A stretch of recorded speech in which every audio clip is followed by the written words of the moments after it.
We're still with you at Swisher House, and keep in mind this is the place that's brought you music that you love. Think in terms of figures like Slim Thug, Chamillionaire, Mike Jones, Paul Wall, just a variety of figures, those and more. We've given you a little bit of information concerning how culture critiques religion, but now it's time to go a little deeper, so let's get started. We've talked about the conflict between religious institutions and culture, and I've framed that in terms of morals and ethics and theology, but let's look at it from a different vantage point. Some of this conflict results from very different understandings of social position, or what we might reference as respectability.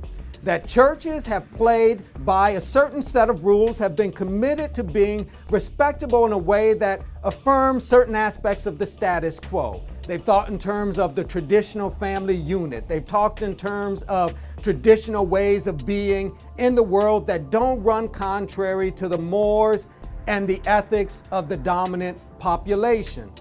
But cultural expression, the forms that we've discussed, have often raised questions concerning the usefulness of that notion of respectability.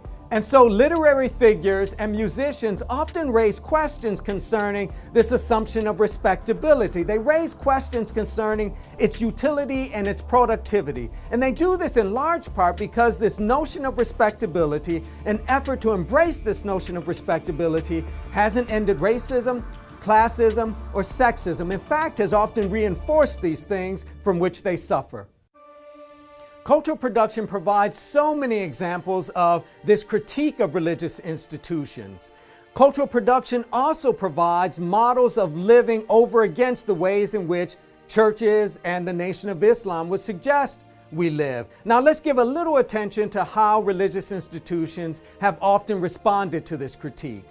On one hand, religious institutions have simply ignored the critique, lived within the confines of their own theological and religious world without any real concern for what folks outside of that ark of safety have to say about them.